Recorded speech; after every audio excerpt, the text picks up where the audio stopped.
कराची में ईद उल अजहा की आमद के साथ ही मवेशी मंडी की रौनकें भी बढ़ने लगी।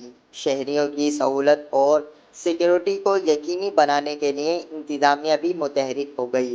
नॉर्दर्न बाईपास पर कायम की जाने वाली अवाम दोस्त मवेशी मंडी का कमिश्नर कराची सैयद हसन नकवी और एडिशनल आईजी कराची आज़ाद खान ने दौरा किया, जहां इंतजामात का तफसीली जायजा लिया गया।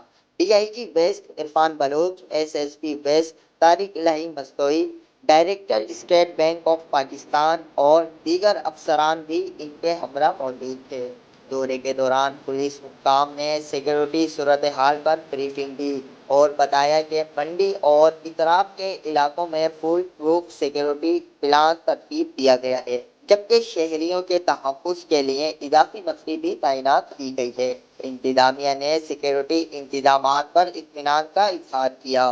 दौरे का अहम पहलू मंडी में डिजिटल बैंकिंग सिस्टम का इफ्तिताह था, जो कमिश्नर कराची और एडिशनल आईजी कराची के हाथों हुआ। इस मौके पर डायरेक्टर स्टेट बैंक ने बताया कि डिजिटल लेन देन को फरोग देने और नकदी के खतरात को कम करने के लिए ट्रांजैक्शन पर 30 से 50% तक कैशबैक दिया जा रहा है। इंतजामिया के मुताबिक 5 अप्रैल से फाल होने वाली मवेशी मंडी में अब तक 1.5 लाख के करीब कुर्बानी के जानवर लाए जा चुके हैं, जबकि व्यापारियों को भी हर मुमकिन सहूलत फराहम की जा रही है। शहरियों की बड़ी तादाद में आमद को देखते हुए इंतजामिया और पुलिस की जानिब से किए गए इंतजामात न सिर्फ सिक्योरिटी बल्कि सहूलतों के हवाले से भी अहम करार दिए जा रहे हैं, ताकि कुर्बानी के जानवरों की खरीदारी के लिए आने वाले खरीदारों को किसी दुश्वारी का सामना न करना पड़े।